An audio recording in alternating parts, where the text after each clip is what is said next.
તળાજા તાલુકાના માંડવા સહિતના કેટલાક વિસ્તારોમાંથી મોટા પ્રમાણમાં ઝડપાયેલ દેશી દારૂના જથ્થાના મામલે 5 પોલીસ કર્મચારીઓની તાત્કાલિકના ધોરણે બદલી। તળાજા તાલુકાના અનેક ગામડાઓમાં દેશી દારૂ બનાવવા માટેની નાની મોટી ભઠ્ઠીઓ ચાલી રહી છે। તેમાંય સૌથી વધુ દેશી દારૂ અલંગ સોશિયાસી બ્રેકિંગ યાર્ડના અડ્ડાઓમાં ખુલ્લેઆમ વેચાતો હતો અને પીવાતો હતો, જેના અનેક વખત ફોટાઓ અને વિડીયો વાયરલ થયા છે। તેમ છતાંય અહીં આસપાસના ગામડાઓમાં ભઠ્ઠીઓ ધમધમતી રહેતી હતી, જેને લઈ સ્થાનિક પોલીસ નીચે રેલો આવે તેવી રીતે જસપરા ગામે એસએમસીની રેડમાં દેશી દારૂનું ધમધમતું કારખાનું ઝડપાયું છે। ગણતરીની કલાકોમાં જ જિલ્લા પોલીસ વડાએ અલંગ પોલીસ સ્ટેશનના 5 પોલીસ કર્મીઓની બદલી કરીને હેડક્વાર્ટરમાં મૂકી દીધા છે।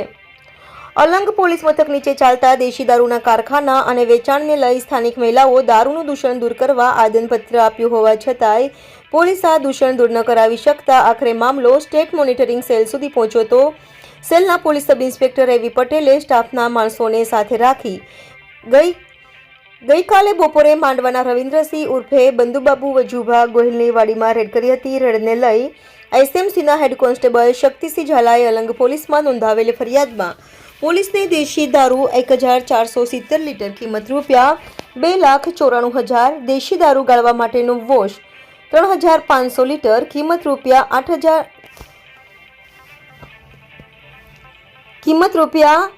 ₹87,500, ખાદ્ય ગોળના ડબ્બા 3,975 કિલો કિંમત ₹39,750 સહિતનો મુદ્દામાલ મળી કુલ ₹4,32,050 કબજે કરી 5 ઇસમો નીતિન જયંતિ પરમાર, નાનુ મના પરમાર, પ્રદીપસિંહ જગદીશસિંહ ગોહિલ, દીપક અને રવિન્દ્રસિંહ ગોહિલ વિરુદ્ધ ફરિયાદ નોંધાવી છે, જેમાં નીતિન અને નાનુની અટકાયત કરાઈ હતી। જો કે આ અંગે આજે સવારે 8 કલાકે જાણવા મળતી વિગતો અનુસાર અલંગ પોલીસ મથકમાં ફરજ બજાવતા 5 પોલીસ કર્મચારીઓની તાત્કાલિકના ધોરણે જિલ્લા પોલીસ વડા દ્વારા બદલી કરવામાં આવી છે।